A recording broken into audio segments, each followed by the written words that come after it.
there, welcome back to the channel. Did you know Benjamin Sesko was the worst transfer of the window? Yeah, no, me either. But there's been an agent survey which has ranked the worst deals of the summer window. The Athletic have done this survey. 20 agents have weighed in on this summer's transfer activity, and the absolutely stinking result that they've come to is that Benjamin Sesko's move to United was voted the worst of the window. He got 6 out of the 20 votes for the worst. Agents have said that a fee was way too much too soon. One agent claimed that United were pressured into making that signing. Another one said that it's a lot of money for not a lot of pedigree.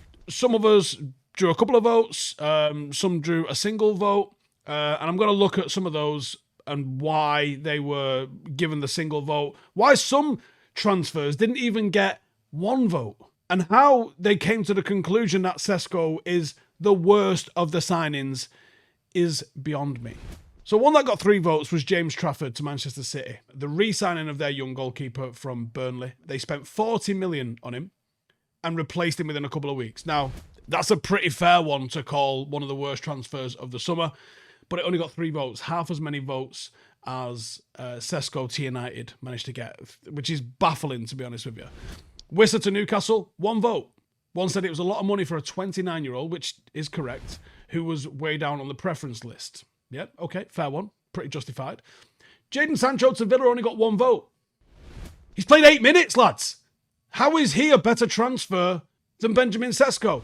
Gittins to Chelsea, that got 1 vote. And they called it the wrong club. Right, okay. Utara to Brentford, 1 vote, saying, you know, it stinks of desperation spending 42 million on him to try and fill some of the gaps left by sales. Fair enough. Ugarte to Arsenal, 1 vote. It seems like agents were quite split on this one. One called it a bad fit and questioned whether or not he would fit in the Premier League. Some other agents actually praised it, saying it gives them something that they've been missing. He actually earned 2 votes as the best deal in the same survey. Isak, 1 vote. British record, £125 million purchase. He hasn't scored a Premier League goal, but he only got the 1 vote. Now, this list it's notable. It's absolutely debatable. I think some of the omissions are laughable, to be honest with you. I think it's just gone on which ones were the most visible and gone with that, because I think it's absolutely ridiculous. Benjamin Sesko has played 475 minutes for Manchester United. He scored 2 Premier League goals. Okay. What are we seeing from him? We're seeing hold-up play. We're seeing strength. We're seeing intelligent movement. We're seeing aerial domination from him. Benjamin Sesko is far from a flop. And I think he's going to continue to improve and deliver more goals. Jadon Sancho's been invisible. The middle of October, the guy's played 8 minutes of Premier League football. How is that not above Benjamin Sesko? Garnacho, 40 million. He didn't even register in any of the votes. He got not 1 vote. He's only made 2 appearances for Chelsea. But no one thought to call that out. Outrageous. Genuinely outrageous how you can even think that wasn't a bad signing at all. Because from every... 1, you didn't need him. 2, he's an absolute fucking widge, for starters. Like, how did you think that this was going to go anything other than disaster? Wirtz, £116 million.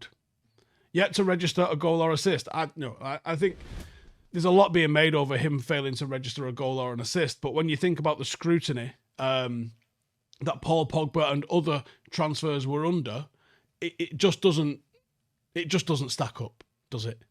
You know, I think he's been a positive influence on the Liverpool team in terms of what he does on the pitch. But has he upset the apple cart? Has he upset the balance in that team? Because as a team, they're worse. You know, he is creating chances. He is doing well. I think he will come good for them. But the fact that right now, if you're judging on the metrics, for the money that you paid for him, how are you getting 6 votes for Sesko and none for Wirtz? That doesn't add up, does it? It just simply does not add up. Eze was another massive move this summer, £68 million for a 27-year-old. Not one agent has cited this as a bad signing. You know, they actually come out and said he will be outstanding. Like, why are Manchester United treated so differently? How is someone who's actually scoring as a striker called the worst signing of the summer?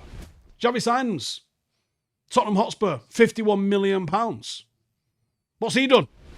Wissa, we already touched on him. A player that wasn't their first choice. He's arrived. He's yet to even play. Now, he has had a hamstring injury, but do you know what I mean? You spent 55 million on a 29-year-old, and so far he is no games, no goals. Like, how is that not even registering in your thoughts, but Sesko is? Explain that one to me. I get that you have to decide and make some content around who do you think has been good and who do you think has been bad, but when it's objectively not Sesko has been the worst signing of this summer, how the fuck are you coming to the conclusion that there's been all of these signings that have been better? Anyway, hopefully a few goals for Sesko happen. And this worst signing of the summer evaporates. Because to say it's been harsh is laughable. You've got a £120 million striker with 0 goals. You've got a £116 million playmaker behind him that's not got a goal or an assist. Meanwhile, he is objectively the worst. Right, okay, yeah. Noted. These best or worst signings within a couple of months of the start of the season are an absolute piss take. And it just shows you the fucking gutter that we're in, doesn't it? Anyway, have a good day on that. I expected better from the Athletic. Genuinely. I thought they were different. But here we are, doing this shit. See you in the next one. Hey, thank you for watching the video. If you are new around these parts, then don't forget to subscribe. My channel is proudly supported by my community on Patreon. If you'd like to get a little bit of extra content, a Discord group, meetups, five-a-side games, weekly podcasts, behind the scenes, and even an occasional bit of transfer news as and when I get it, then for the price of a pint, you can show your appreciation for the content that we make and get some goodies for doing so as well. Check the link in the description or click the button right here. You'll also find all of my socials here too if you want to follow me on any of those platforms. Nice one.